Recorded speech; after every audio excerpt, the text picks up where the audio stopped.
গ্যাসের সিলিন্ডার ব্যবসা করে সাপ্লাই দেয়। আমি বাড়িতে ছিলাম না, আমি সকালে বাপের বাড়িতে গেছিলাম, পরে ফোন দিয়ে কই গুল্লি করছে।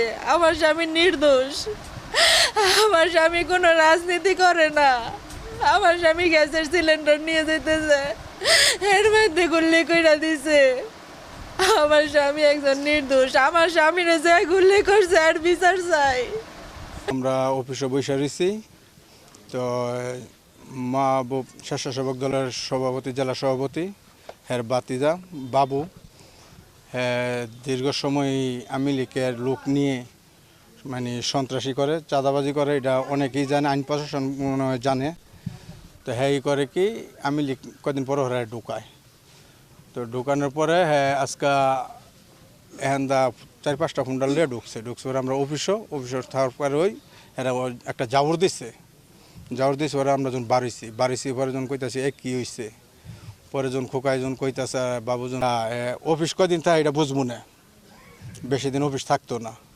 পরে যখন আমি কইলাম কী হয়েছে, অফিস থাকতো না মাইনি পরে করলো কি বাবু করলো কি মেশিন না বার করে গুল্লি করা শুরু করে দিছে। তো একটা গুল্লি আমার ভাইয়ের মাথায় লাগছে, কান বরাবর লাগছে, আর 2-3টা ফাঁকওয়াজ করছে, এলো খোকায় আর এলো বাবু। হ্যাঁ পরে করলো কি খোকারে করছে কি পাবলিকে করছে কি আটকায় লাইছে, তারা করছে কি গুল্লি করতে করতে করতে করতে তারা চলে গেছে।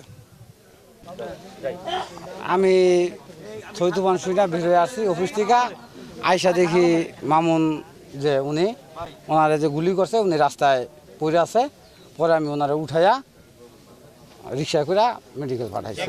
ঘটনার সংবাদ জানার সাথে সাথেই আমাদের যে টহল টিম দ্রুততার সহিত ঘটনাস্থলে চলে আসে এবং যে ভিকটিম আহত ছিল ইউএস বাংলা হসপিটালে, সেখানে আমাদের পুলিশ চলে যায়। সেখান থেকে পরবর্তী রেফার করার কারণে ঢাকা মেডিকেলে চলে যায় এবং আমরা আসার পরে এলাকা যে একটা থমথমে অবস্থা বিরাজমান ছিল সেটা যথেষ্ট নিয়ন্ত্রণে আছে এবং আমরা মনে করি পুলিশের তৎপরতা এবং এলাকাবাসীর সহযোগিতায় ওই নিয়ন্ত্রণ অবস্থাটা বজায় থাকবে। আর ঘটনার বিষয়ে তদন্ত আছে, আমরা আরও বিস্তারিত জানার চেষ্টা করব। শুরুতে আসলে কনক্লুসিভ কিছু বলা যাচ্ছে না, কারা জড়িত কারা কী তদন্তের বিষয়, তদন্তের মাধ্যমে সব কিছু চলে আসবে এবং আমরা এখন অভিযোগটা পাই নাই। অভিযোগ পাওয়ার পরে মামলা নেওয়া হবে, মামলা তদন্তের